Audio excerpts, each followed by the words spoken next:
Sejam todos muito bem-vindos à nossa casa de estudo e oração. E para dar início, eu vou ler uma pequena mensagem de Emmanuel, pelo médium Chico Xavier, com o título Cura do Mal. Quando Jesus nos ensinou a perdoar, concedeu-nos o máximo de poder imunológico para frustrar o contágio do ódio e do desequilíbrio em nosso relacionamento recíproco. Perdoa a quem te persegue ou calunia no veículo do silêncio e situarás o agressor na cela íntima do arrependimento, na qual se lhe transformarão os sentimentos para a cura espiritual que se lhe faz precisa. Perdoa sem comentários a quem te ofende e a breve tempo te conscientizarás dos males que evitaste e das esperanças com que renovaste muitos dos corações que te partiram a vida. Se alguém te feriu, perdoa e silencia. Se alguém te prejudicou, silencia e perdoa sempre. Quando todos nós praticarmos o perdão que o Cristo nos legou, teremos afastado do mundo as calamidades da própria guerra, que na essência é a cristalização do mal que nos induz a apoiar voluntária ou involuntariamente o extermínio de milhões de pessoas. Então agora vamos elevar os nossos pensamentos, mentalizar Jesus, nosso mestre, nosso guia, amigo de todas as horas, que está sempre ao nosso lado, nos auxiliando, nos inspirando bons pensamentos, boas vibrações, para que assim possamos realizar a nossa reunião da noite com palestra, com oração, com passe e água purificada. Que Jesus esteja entre nós, nos envolvendo com a sua luz divina. Que assim seja. E hoje, com muita alegria, nós recebemos mais uma vez na nossa casa o nosso irmão, companheiro de doutrina, Cláudio, trabalhador do Centro Espírita Allan Kardec de Mafra, que nos traz a sua mensagem à luz da doutrina espírita. Seja muito bem-vindo, Cláudio, que Jesus te ilumine.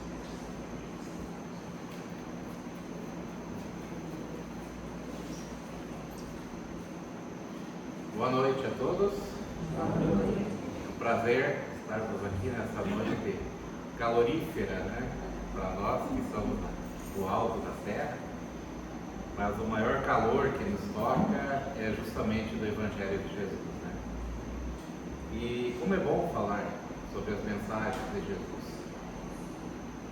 Eu acho que cada vez que a gente fala sobre a mensagem de Jesus, nós nos sentimos, pelo menos momentaneamente, mais próximos dele e, consequentemente, de Deus, nosso Pai. Apesar de a aura, a energia deles, né, está sempre nos envolvendo. Quero falar com vocês hoje sobre o Cristo Consolador, que é baseado no Consolador Prometido. É uma passagem que, com certeza, acho que todos aqui já ouviram, né? Talvez mesmo que não tenha estudado, mas já conhece essa passagem. Mas, primeiramente, a gente precisa entender o porquê da questão desse Consolador Prometido, que nós sabemos que é a doutrina espírita, né? Mas só que essa questão, ela começa há muito tempo atrás, porque a história da implantação do Evangelho, normalmente, quando nós pensamos nessa história, de quem que a gente lembra que começou a implantação do Evangelho? Quem que vocês acham? Acabamos de falar aqui. Pode falar. Jesus, não é? Jesus. De Jesus, né, Gabriel? Exatamente. Então, quando a gente pensa, nós temos aquela ideia que o Evangelho, que a implantação do Evangelho começou com Jesus. Mas na realidade essa história ela é muito mais antiga. A espiritualidade ela não programa as coisas para daqui a um mês, um ano, 100 anos, 1000 anos. As programações assim extremamente longínquas, né? Então, o próprio Mestre Jesus, ele é um espírito crístico. Quer dizer, ele tem uma evolução tal que ele consegue compreender a essência divina. Algo que está muito longe da nossa compreensão. Nós não conseguimos sequer entender quem somos nós, como nós somos, nós espíritos. Nós não sabemos o que a gente é, né? Nós não sabemos que forma, se é matéria, luz, energia. Nós não temos essa condição de entender. Então Jesus, ele fala que ele já era antes que o mundo fosse. O mundo, na análise da ciência terrena, possui em torno de 4 bilhões e meio de anos. 4 bilhões e meio. Alguns levam isso para 6 bilhões. E quando se fala nessa idade, não é a Terra formada com plantas, animais, não. É aquela bola de fogo, né? Os princípios realmente. E naquela época, Jesus já era um espírito crístico. Ele já tinha a condição que ele tinha quando veio, né? Se a gente não consegue nem mensurar a evolução dele. Mas vamos dizer que quando ele veio à Terra, ele já tinha aquela evolução do espírito crístico. Tanto que ele fala, eu era antes que o mundo fosse. E o que ele quer dizer com isso? Exatamente de que ele já era um espírito crístico. E antes que o mundo fosse, quer dizer o quê? Que ele já estava cuidando desde o planejamento do planeta. Desde que ele recebeu a incumbência de Deus para que fosse o gestor, o CEO do nosso planeta.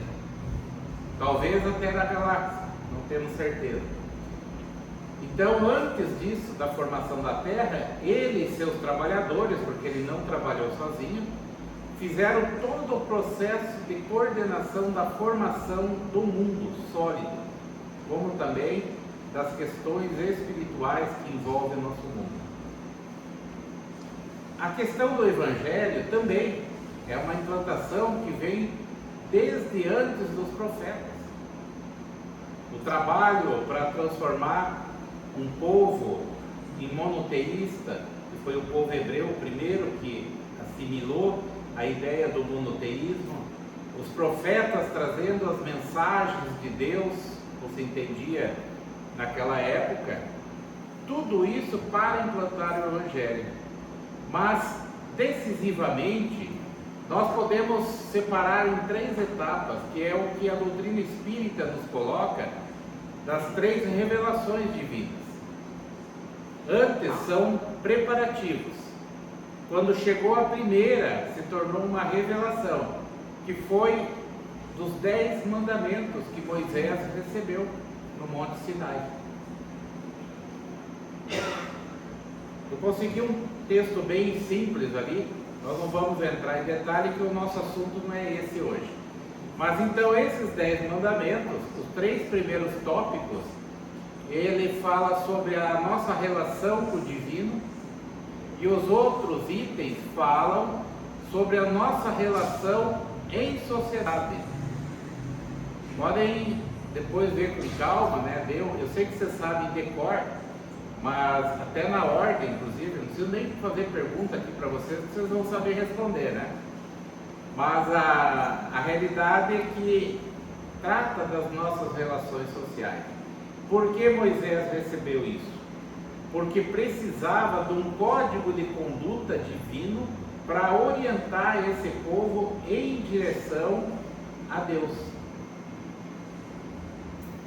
Então aí a gente já vê um detalhe, que o Evangelho, a gente fala o Evangelho de Jesus, porque é a maior, é aquele que coordena, que trouxe, mas os ensinamentos desse Evangelho são os ensinamentos divinos, que vai nos levar à casa do Pai, através desse caminho.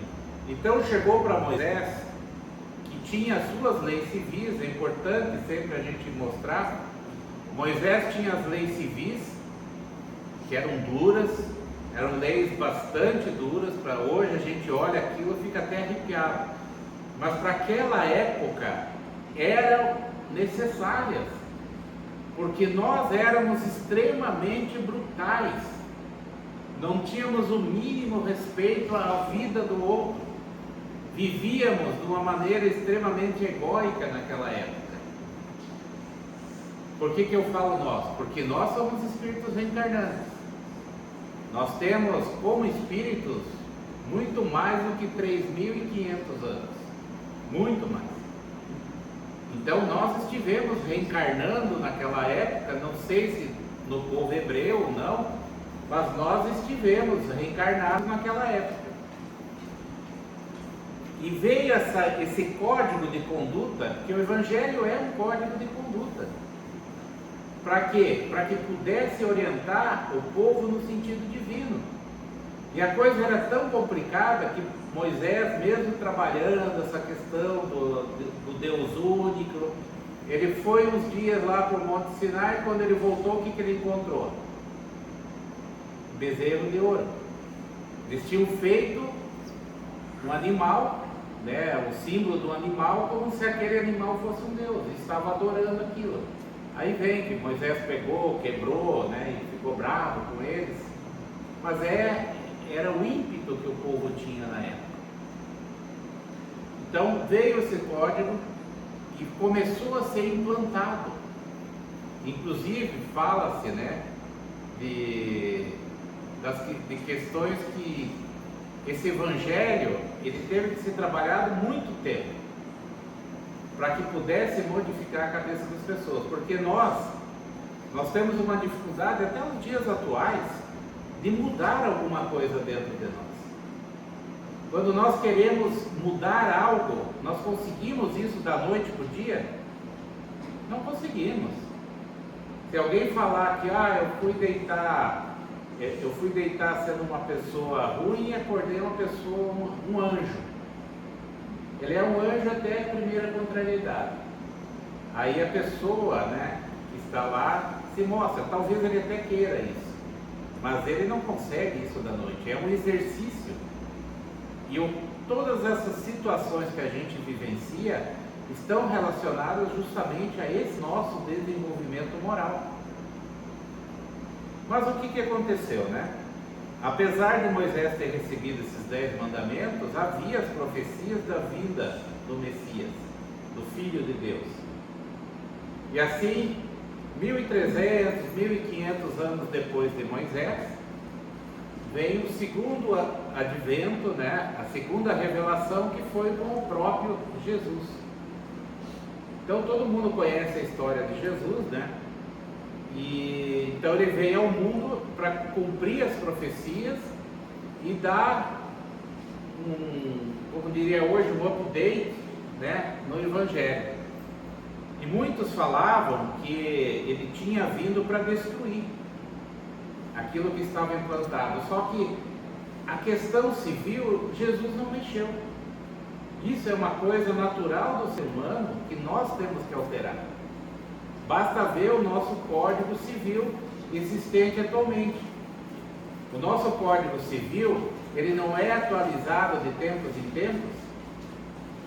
Nós tivemos, às vezes isso demora, existe alguns absurdos no nosso Código Civil. Há poucos anos atrás, para vocês terem uma ideia, foi tirado do nosso Código Civil a defesa da honra do homem. Para a mulher não tinha a defesa da honra.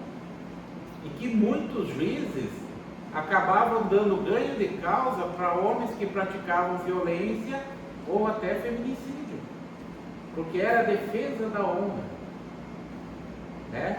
Olha como precisa ser trabalhado, mas isso vem naturalmente com a evolução da sociedade. O que Jesus veio realmente é trabalhar a questão evangélica. Por quê? Porque nesse período entre Moisés e Jesus, o que aconteceram com essas leis dos 10 mandamentos que foram trazidas? foram deturpadas, foram esquecidas, ficaram na mão de poucos, que se tornaram os doutores da lei, os sacerdotes da época, que eram aqueles que entendiam daquilo que estava escrito e deveriam, pelo menos, conduzir o povo através desse evangelho. Só que, como sempre, né, as coisas viraram muita questão de poder, de materialidade, de seguir ao pé da letra, sem uma interpretação do que realmente a mensagem queria dizer. Então se deturpou totalmente. E Jesus vem aqui para corrigir. Tanto que em Mateus, no capítulo 5, e temos no nosso Evangelho segundo o Espiritismo, no capítulo 11, que ele diz assim: não penseis que eu tenho vindo destruir a lei ou os profetas. Não o vim destruir, mas cumpri-los. Ele falava da lei divina, não da lei civil de Moisés. E ele não veio destruir, ele veio relembrar as pessoas as verdadeiras diretrizes desse evangelho que havia sido recebido por Moisés. E aí incomodou os poderosos, os religiosos, né, que dominavam isso para seu bel prazer. Tinham famílias, né, que passavam de um para outro os cargos da região, de maneira que eles tivessem o domínio do povo e, consequentemente, das posses materiais e do poder. E nós vimos a questão religiosa na história humana, o ser usada muitas vezes como fator de domínio. Então, Jesus veio dar cumprimento. O que é dar cumprimento? Explicar, mostrar aqui qual que era o verdadeiro sentido dos 10 mandamentos. Ele não só explicou, como exemplificou. Além de tudo, ele veio mostrar fenômenos, né, que estavam preparando para a questão da comunicabilidade dos espíritos, por exemplo, da evolução espiritual. Jesus fazia, na época, considerado prodígios, diante da sua capacidade de manipular os fluidos, o magnetismo.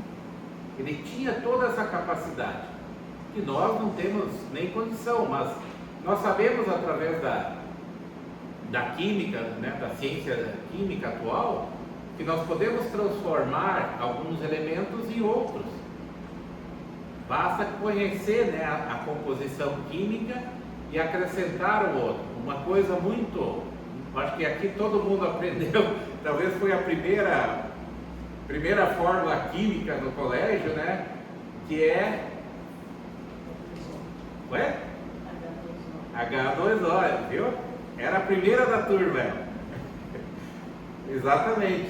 Foi uma das, acho que todo mundo aprendeu a primeira questão. Por quê? Porque é mais simples de explicar, né? Então a gente sabe que a água, né, se colocar mais uma molécula de oxigênio, fica H2O2, se transforma no quê? Água oxigenada. Então Jesus manipulava isso da própria natureza. E na questão moral, ele pegou todos esses mandamentos, esses 10 mandamentos, e ele transformou numa lei. Vamos ver aqui o que ele diz quando um desses doutores da lei estava tentando ele e perguntou: mestre, o que eu faço para conseguir ter a vida eterna, né? E Jesus pergunta para ele: o que está escrito na lei? O que lês nela? E daí o Senhor da lei é que fala. Aqui eu sintetizei, né? Amarás o Senhor teu Deus de todo o teu coração. Amarás o teu próximo como a ti mesmo. Mateus capítulo 22 e o capítulo 11 do Evangelho segundo o Espiritismo. Então, o que acontece? Jesus transformou esses 10 mandamentos na lei do amor. Porque se nós formos olhar o que está escrito nos 10 mandamentos, a base dele é o amor. Então Jesus veio e simplificou. Que o amor, inclusive, a gente sempre fala da questão que fora da caridade não há salvação. Mas o que é a caridade? A caridade é o conjunto de todas as virtudes. Nós temos que desenvolver essas virtudes para que nós possamos ser verdadeiramente caridosos. Só que o sentimento por excelência, aquele sentimento mais importante que integra a caridade, é o amor. E quando ele fala aqui, ele faz que o senhor da lei responda, né? Revela para os outros a hipocrisia dele, porque mostra que ele estava fazendo uma pergunta que ele sabia a resposta. Então deixou ele, né? Nem eira nem beira, né? O cara, acho que até foi embora, desistiu de ficar tentando ele. Mas veja essa mensagem, né? Das Escrituras, de amar Deus, né, acima de todas as coisas, e o próximo como a ti mesmo. Então o que está nos dizendo aqui? Da importância do amor nas nossas vidas. Mas não é somente o amar a Deus. Nós conseguimos amar a Deus se não conseguimos amar ao próximo e nem a nós mesmos? Nós podemos falar que amamos, mas nós não amamos. Então nós temos que, através desses tipos de amores, vamos chamar assim, que existe no mundo, dos nossos relacionamentos diversos, familiares, de amizades, é que nós vamos exercitar esse sentimento para que nós desenvolvamos o verdadeiro amor. Quando Jesus nos fala assim, amai-vos como eu vos amei,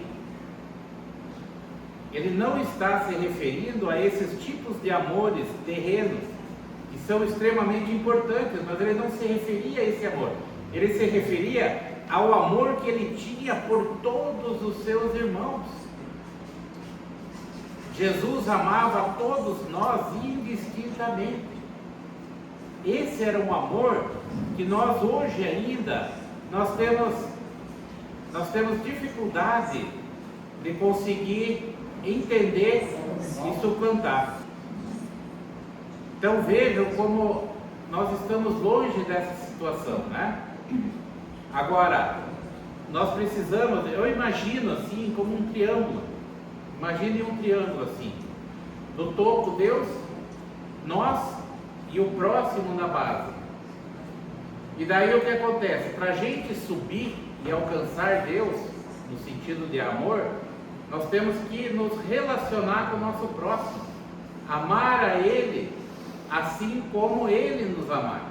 É uma troca, mas nós também precisamos amar a nós mesmos. Por quê? Porque nós temos a questão de que não podemos dar o que não temos. Quem não ama a si mesmo não consegue amar verdadeiramente a outra pessoa. E quando eu falo de amar a si mesmo, não estamos falando da questão da hipocrisia, da hipocrisia do... O egocentrismo, mas do narcisista, né? O narcisista, ele tem um amor por si mesmo que faz com que ele não consiga amar os outros, a não ser esse é um amor egóico. Eu estou falando é de gostar de si mesmo do jeito que é, não gostar somente do jeito que é, sem procurar evoluir. Por quê? Porque nós precisamos evoluir, nós temos que crescer.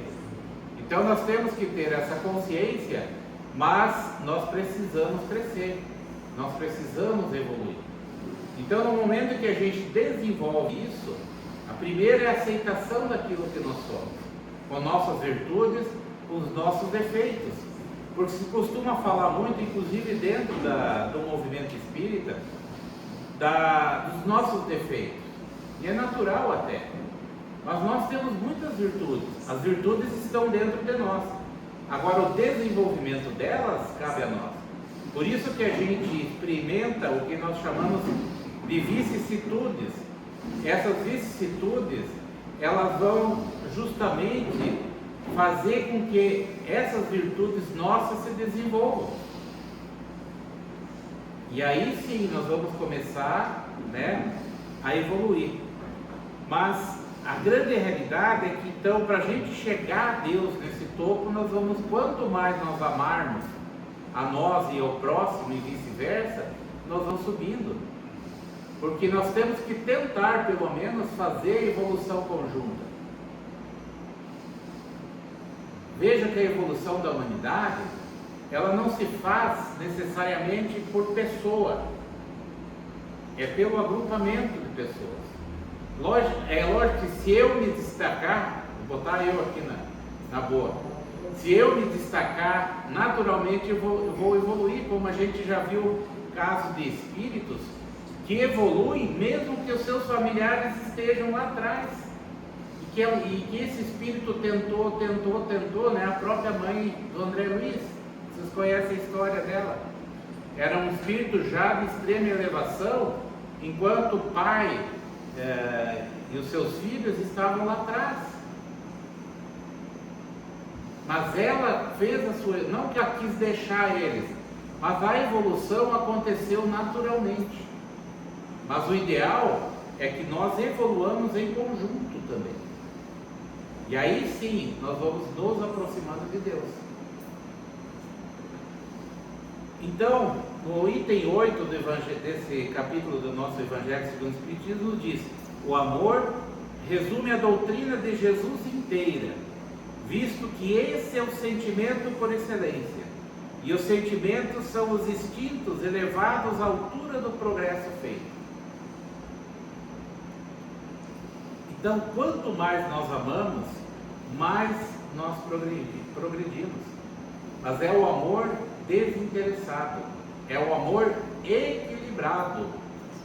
Nós temos que tomar um cuidado quando nós falamos, não, mas eu fiz isso porque eu amo ele, porque eu amo ela. É muito comum acontecer com filhos, da gente confundir amor com amor desequilibrado, excesso de proteção, de largar demais. Eu largo ele para ele se virar na vida porque eu amo ele. Não é bem assim. O amor tem equilíbrio. Ele sabe o momento, apesar de doer no coração da gente, mas ele sabe o momento de não passar a mão na cabeça, ele sabe o momento de fazer com que o filho aprenda as lições que ele precisa aprender.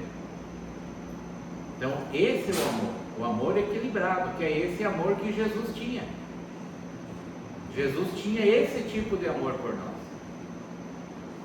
Muito bem. Como o tempo não para, né? Nós vamos para a terceira revelação, que, como eu já antecipei, é a doutrina espírita, né? Mas a questão da passagem do Consolador prometido, que Jesus faz essa promessa pouco antes, né, em volta da Santa Ceia, ali, próximo do seu desencarne. E isso é uma passagem escrita em João, está no nosso Evangelho, no capítulo 6. Eu vou direto aos parágrafos, né, porque não vou passar todo ele, porque eu falei, todo mundo já conhece, né, e vamos analisando esses parágrafos. Então, começando: se me amais, guardai os meus mandamentos, e eu rogarei a meu Pai, e ele vos enviará outro Consolador, a fim de que fique eternamente convosco. Se me amais, guardai os meus mandamentos. Jesus não estava pedindo necessariamente que aqueles homens, ainda tão rudes, apesar de serem mais evoluídos, os seus apóstolos, mas ele não estava pedindo que o amasse de uma maneira narcisista. Ele estava pedindo no sentido: se acreditam em mim, naquilo que eu preguei, guarde os meus mandamentos. Até porque eles precisariam guardar esses mandamentos para transmitir isso adiante. Ele precisava que eles guardassem esses mandamentos. E foi difícil, né? Porque se ele não tivesse aparecido para os apóstolos que estavam escondidos, né, com medo, se ele não tivesse se materializado para eles, a implantação do Evangelho, vamos dizer assim, teria acabado naquele momento. E quando ele ressurge materializado para eles, aí sim, a partir daí, eles fazem o trabalho que eles fizeram de divulgação do Evangelho. E outro detalhe que ele fala assim: ele vos enviará outro Consolador. Isso é muito claro que muitas religiões, e têm todo o direito de acreditar assim, que o próprio Jesus voltaria. Mas não, ele está dizendo que ele vai enviar outro Consolador, então não seria ele. A fim de que fique eternamente convosco. Esse eternamente convosco, ele tira uma outra possibilidade. A primeira revelação veio através de um ser humano. A segunda revelação veio através do ser humano. Agora, a terceira revelação não poderia ser através do ser humano, porque ele fala em eternamente convosco. E nós sabemos pela ciência de que o nosso corpo físico ele tem um limite. Sempre brinco, né? Tem uns heróis que passam de 100, mas a grande maioria não chega a 100. Então, não há como ser uma pessoa, ser personificado numa pessoa. E dando continuidade, ele nos fala que é o Espírito de verdade, que o mundo não pode receber porque o não vê e absolutamente o não conhece. Mas quanto a vós, conhecê-lo-eis, porque ficará convosco e estará em vós. O que é o Espírito de verdade? Apesar de estar escrito, né, no Evangelho segundo o Espiritismo, algumas mensagens do Espírito de verdade, o Espírito de verdade aqui é o conhecimento. Esse é o conhecimento que ele via trazer. Por que o mundo não pode receber? O mundo não pode receber porque não estava preparado para a mensagem. A época que Jesus veio, o máximo que Jesus poderia passar para o povo daquela época seriam parábolas, que são histórias que eram contadas com um fundo moral. E mesmo assim, muitas não foram compreendidas. Tanto que os apóstolos, que já tinham uma capacidade de compreensão maior, Jesus falava mais diretamente, ele não falava por parábola para os apóstolos. E eles perguntam a Jesus por que fala a eles desse jeito e com nós fala de outro. E Jesus deixa muito claro que eles não podem compreender ainda. Mas quanto a vós, já podeis. E outra coisa, né? E absolutamente o não conhece, quer dizer, são verdades que as pessoas ainda não conheciam. Mas, falando para aquelas pessoas lá, vós conhecerão. Que princípio ele está pregando aqui que a doutrina espírita nos traz? Tem alguém vivo daquela época aqui ainda, encarnado, com o mesmo corpo físico? Não.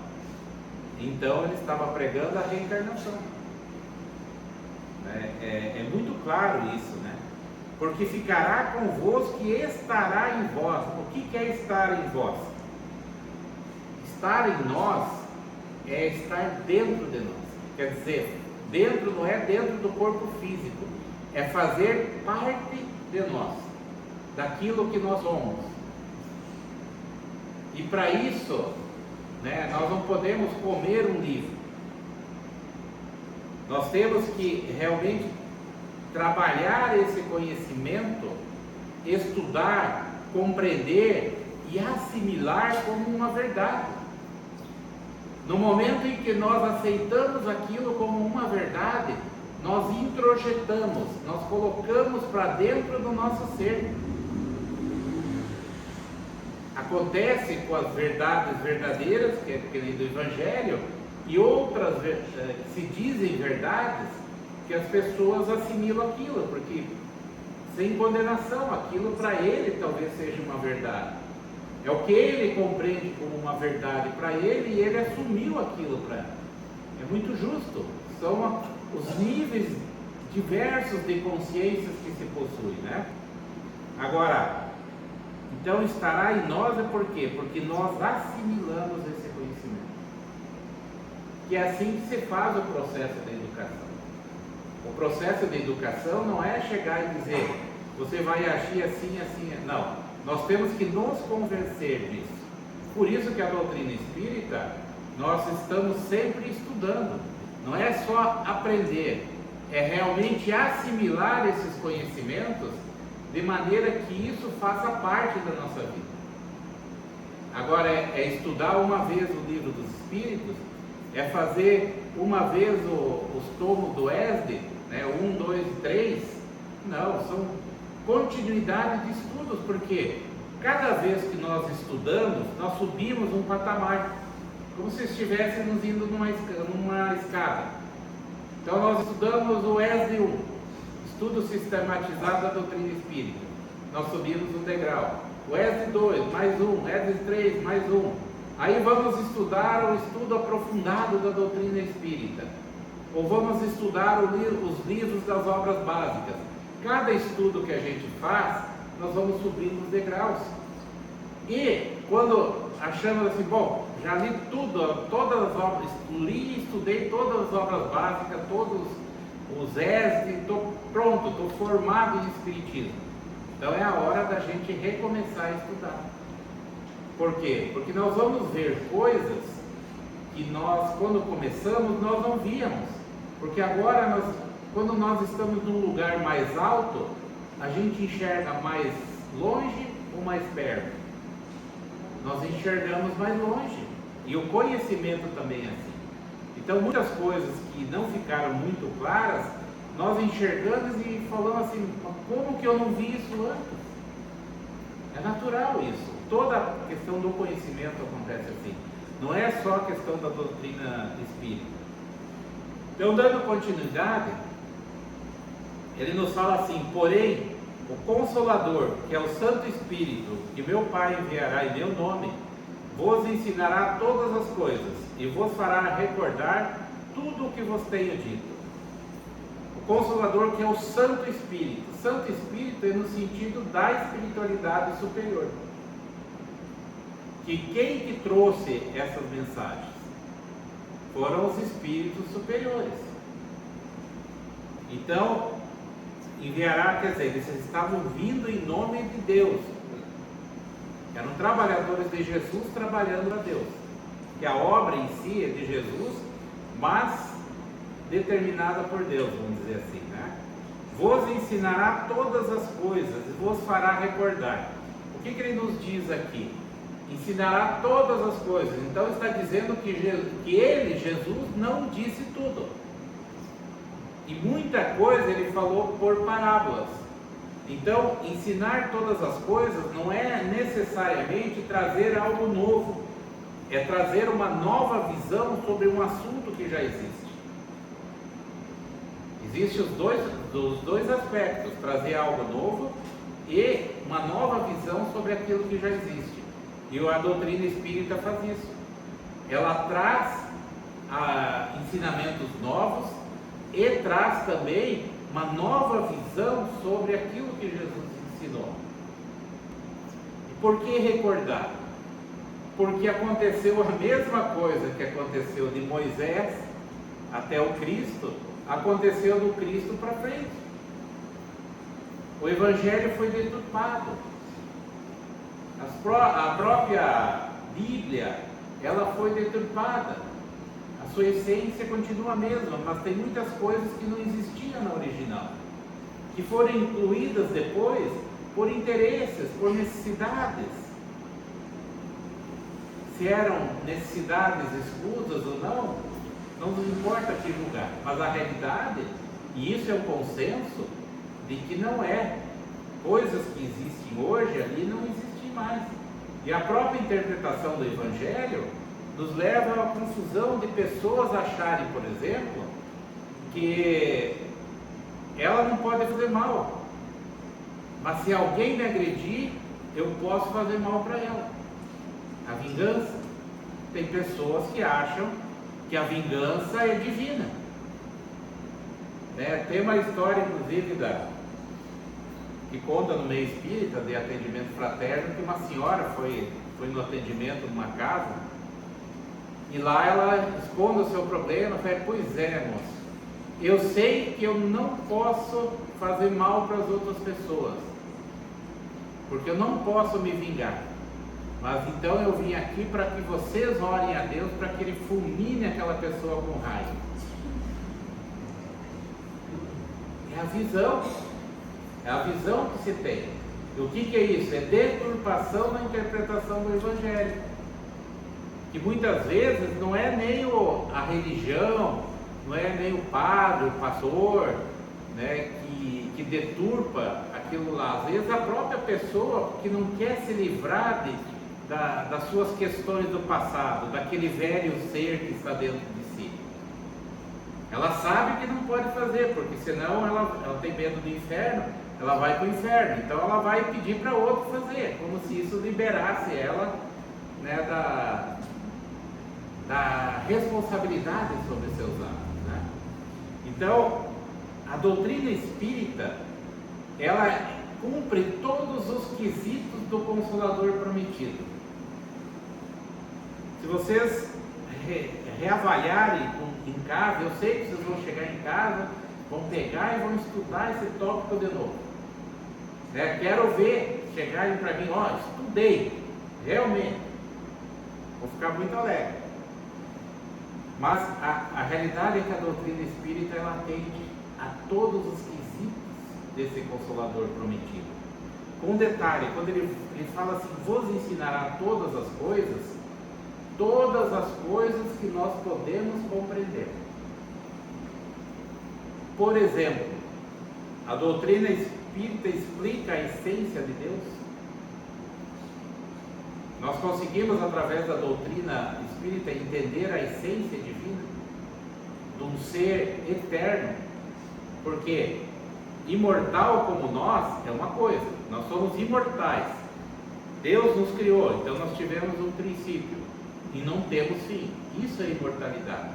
Agora é eterno, sempre existiu e nunca deixará de existir. Peraí, mano, qual é esse conceito de sempre existiu? Aí que vem muitos céticos e falam, mas então quem que criou Deus? Não foi Deus que criou o próprio Deus. Então, vê como a coisa embaralha. A doutrina espírita nos dá uma noção da essência de Deus. Através do quê? Pergunta número 1 do Livro dos Espíritos. Quem é Deus? Vejam que Kardec não coloca quem, porque senão ele personifica Deus, e nem o que, senão ele coloca Deus como um objeto. Que é neutro, pronome neutro esse. Que é Deus? E a resposta, inteligência suprema, causa primária de tudo. Mais do que isso nós não podemos compreender. Mas na questão 13, nós temos que nos fala sobre os atributos divinos. Então, os vários atributos de Deus. E ali a gente começa a ter uma pálida ideia de Deus. Não imaginemos Deus como um homem. Isso é uma criação do ser humano. A antropomorfia divina, que é a colocação de Deus como sendo um homem, é uma coisa nossa. Por quê? Porque nós temos dificuldade de lidar com as coisas que não são, as coisas que são abstratas. Nós precisamos de coisas concretas, né? Porque algumas pessoas precisam de um crucifixo, de uma vela, né? de uma cruz para poder orar, porque eles precisam daquela materialidade. Então transformaram Deus num homem, mas transferiram para Deus as imperfeições humanas. Aquele Deus desequilibrado, raivoso, gentil, amoroso, vingativo. Todos esses sentimentos que nós colocamos nessa figura são nossos. É essa imagem que a gente criou nele. Já a doutrina espírita, nos seus princípios básicos, de uma maneira sintética, né, ela nos mostra um Deus diferente. Ela nos traz um Deus perfeito, de supremo amor e justiça. Um Deus que ama verdadeiramente a todos nós, seus filhos. Um Deus que não nos desampara em momento algum. que não nos condena a um inferno eterno de sofrimentos, mas ao mesmo tempo, Ele cobra as responsabilidades, como nós como pais devemos fazer com aqueles que estão sob nossa responsabilidade nessa vida. Então, não nos condena a um inferno eterno de sofrimento. Seria muita injustiça colocar esse Deus que pegaria pessoas e cria algumas pessoas tão próximas da angelitude, né?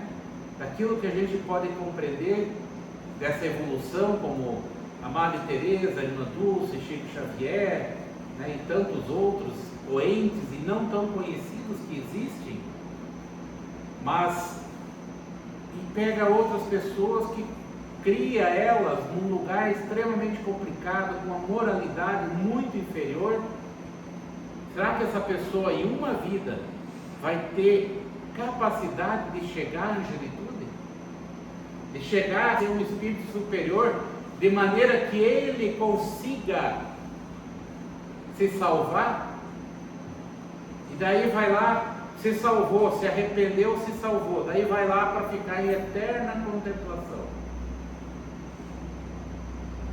Um Deus egóico que precisa ser contemplado e glorificado, Deus não quer isso. Tem alguns que falam que dessa maneira é preferível ir para o inferno, que pelo menos é mais agitado, né? Mas a realidade é que Deus quer que nós cresçamos, que nós sejamos dinâmicos, que nós possamos crescer como seres. Essa é a realidade.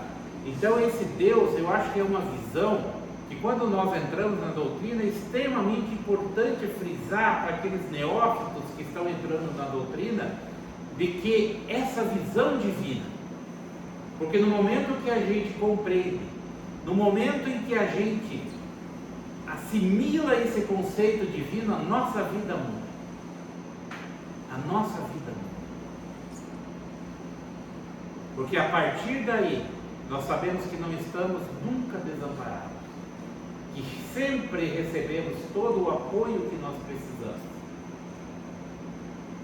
mesmo que nós não compreendamos, mesmo que nós continuemos errando uma vez em cima da outra, mas Deus, como Pai maior, jamais nos desampara. Basta ver que, com a nossa imortalidade, nós descobrimos também, dentro da doutrina espírita, que nós continuamos depois que esse corpo se vai. Como falei no início, o corpo é finito, mas o espírito, ou a alma, como alguns falam, esse continua a crescer, a evoluir. Mas nunca ninguém veio para contar. Comunicabilidade dos espíritos. Muitos vieram e continuam vindo, contando das realidades que existem. Basta para não crer, não aceitar somente quando nós não queremos estudar, não queremos compreender. Pegamos o nosso querido Chico, né? Quantas cartas ele psicografou, consolando os corações fraternos, os corações maternos, paternos, sendo que essas cartas traziam algumas questões que somente aquela pessoa desencarnada poderia saber. E ele não conhecia, na época não tinha internet para ficar pesquisando a história das pessoas. Bem como muitas dessas cartas foram feitos exames grafológicos, análise das escritas, ou da escrita, ou da assinatura, e foi comprovado que eram daquela pessoa. Então, nós temos essa oportunidade de nos comunicar com os nossos entes queridos que partiram. Seja às vezes em reuniões mediúnicas, mas principalmente durante o nosso sono físico. Para aqueles que não têm a mediunidade mais aflorada, né, durante o sono a gente se emancipa do corpo. Na medida dos nossos méritos, nós podemos reencontrar esses entes queridos. E quando nós desencarnamos, nós vamos nos reencontrar com eles. desde que os níveis evolutivos nos permitam, nos deem chance.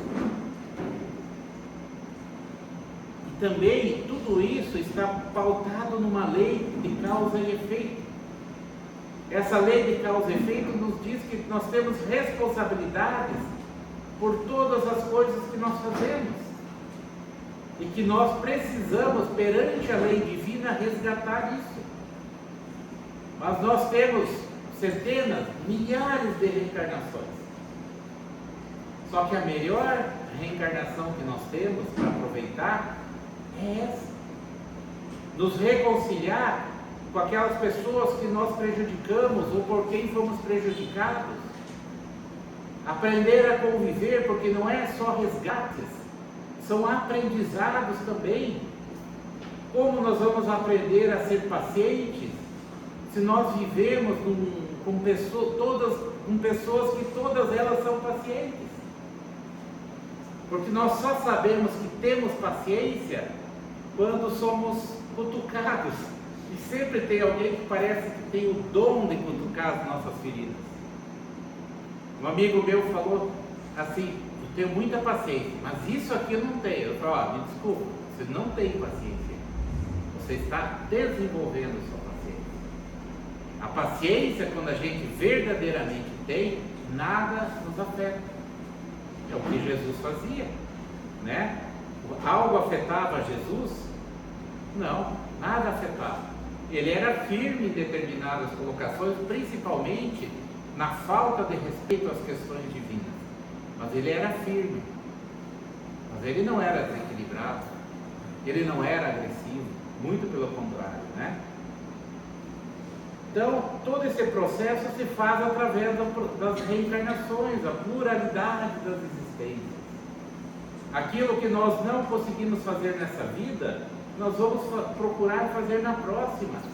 E todo esse processo reencarnatório, nós ajudamos a montar esse processo reencarnatório. Salvo casos excepcionais, nós participamos desse processo reencarnatório.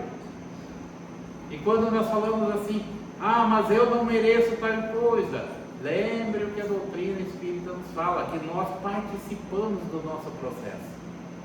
Nós demos ideias, sugestões, nós concordamos com aquele projeto. E pasmem, meus irmãos, os espíritos nos falam que nós viemos com uma carga muito menor do que nós podemos suportar, justamente para que nós tenhamos a chance de vencer. Diz acho que é do Missionários da Luz, do André Luiz, né? Que os espíritos chegam lá no Ministério da Reencarnação e chegam lá: não, mas pega a minha ficha, né? Corrida lá, de coisas boas, pega aquela fichinha assim, de coisas ruins, né? Aqueles papiros assim, desenrolando, né? Não, pode pôr tudo na próxima encarnação. Aí eles chegam: olha, meu irmão, vamos sentar aqui, tomar uma água, vamos conversar.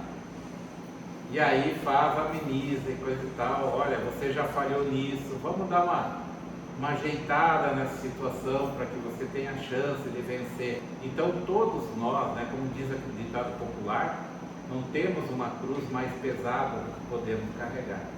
Ela é no peso e na medida certa que nós precisamos. E não podemos esquecer, né, da questão da pluralidade dos mundos habitados, né? Toda estrela, todo planeta que existe vida tem uma finalidade útil, só que os nossos olhos físicos, que são muito grosseiros ainda, não conseguem perceber. Mas tudo, Deus não faz obras inúteis, né? Então agora a gente já indo para o nosso fechamento, né? Que nós, agora com essas ideias, nós podemos entender por que a mensagem do Cristo é consoladora. Quando fala o Cristo Consolador, nós sempre temos que ter em mente que nós não estamos falando do ser reencarnado Jesus, mas sim da mensagem que ele nos traz. Lógico que você ter contato com Jesus é algo indescritível, com certeza. Eu não consigo esse contato tão íntimo, mas a gente ter o contato, quando pensa num espírito como Chico Xavier, você já sente uma emoção tão grande. Imagina chegar em Jesus, né? A gente vai secar, assim, não vai ter lágrimas mais que chegam. Agora, quando nós pensamos no Cristo Consolador, nós temos sempre a lembrar na mensagem, no Evangelho, que é isso que o Cristo verdadeiramente representa na nossa vida, né? Todos os sofrimentos, misérias, decepções, dores físicas, perda de seres amados, encontram consolação e a fé no futuro, em a confiança na justiça de Deus, que o Cristo veio ensinar aos homens. Está no Evangelho segundo o Espiritismo, capítulo 6. Então, tudo isso, quando nós temos a fé no futuro, quando nós temos a confiança na justiça de Deus, que aquilo que nós estamos passando, tudo faz parte da justiça divina, mas não a justiça no sentido de nos punir, mas sim de fazer com que nós mudemos de rumo. Coisas acontecem na nossa vida, às vezes, que estão relacionadas a rumos que nós estamos tomando errado. O espírita tem aquele costume de dizer, isso é coisa de vida passada. Lembre que no Evangelho segundo o Espiritismo, as causas atuais do nosso sofrimento vêm antes das causas passadas. Primeiro nós temos que analisar aquilo que nós estamos fazendo nessa vida. Que muitas coisas que estão acontecendo conosco estão relacionadas ao nosso comportamento na vida atual. Não é necessariamente coisas de vidas passadas.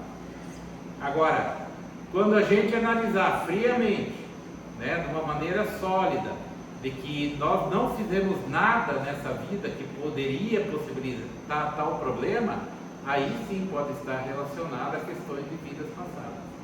É importante a gente lembrar isso. Por quê? Porque a justiça de Deus ela é perfeita. Ela é uma justiça reparadora. É uma justiça de fazer com que nós repensemos a nossa vida e corrijamos os nossos rumos. Como deveria ser no mundo material os sistemas prisionais.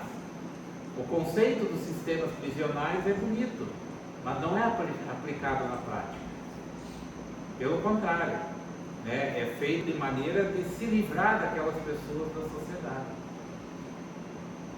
E justamente o que o Cristo veio nos ensinar.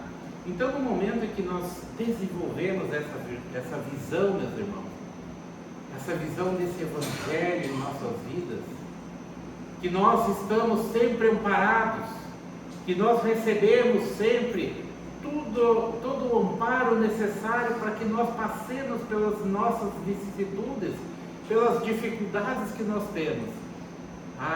Como isso nos consola. Como nós entendemos que os nossos entes queridos, que tanto amamos, não partiram para que jamais os encontremos, mas pelo contrário, eles estão lá do outro lado, quem sabe quando nós partirmos já nos encontrar, ou quem sabe durante a nossa emancipação do corpo, do sono físico, encontremos eles lá, para que possamos conversar, que nós vamos para o mundo espiritual, onde nós vamos trabalhar, nós vamos continuar aprendendo e vamos ser trabalhadores de Deus, trabalhadores de Cristo. Esse Deus maravilhoso, que nos dá o seu Evangelho de luz, que o próprio Jesus veio nos trazer. Ele nos consola, nos fortalece, porque sabemos que não estamos amarrados somente a uma vida às vezes extremamente difícil, extremamente complicada, com tantas provações, com tantas dificuldades. Mas lembre o que Jesus falou nessas horas: vinde a mim todos os que estáis cansados e oprimidos, e eu vos aliviarei, porque o meu jugo é suave e o meu fardo é leve. Primeiramente, esse vinde a mim, essa expressão tão carinhosa, tão caridosa do Mestre, chamando para que nós possamos colocar a nossa cabeça no seu regaço, para que Ele nos fortaleça através das suas energias. Basta para isso que nós oremos, que peçamos a Jesus os seus prepostos de luz, forças para superarmos as dificuldades do momento, e jamais nos faltará essas forças, Nós vamos sentir as nossas energias se renovarem, as nossas forças se fortalecerem, porque nós sentimos que estamos amparados por esse irmão maior, em nome de nosso Pai. E ainda que esse caminho, o que nós teremos que fazer, esse jugo que nós teremos que levar para a nossa vida, o que é esse jugo que é suave, que é cumprir as leis divinas, que é cumprir as leis do Evangelho, essas regras de boa conduta, essas regras de evolução do ser. Isso é o jugo. Quando nós fazemos a opção pelo Evangelho, fazemos a opção por seguir a Jesus, nós estamos sob o jugo das leis divinas, que é cumpri-las. E agora, por que esse fardo é leve? O fardo é leve porque as leis divinas são baseadas no amor. Deus é o amor maior do universo, Criador dos céus e da terra, e Ele nos criou com uma porção do seu amor, e quer que esse amor um dia retorne para próximo da casa do Pai. Muito obrigado. Bom final de semana a todos. Bom final de semana.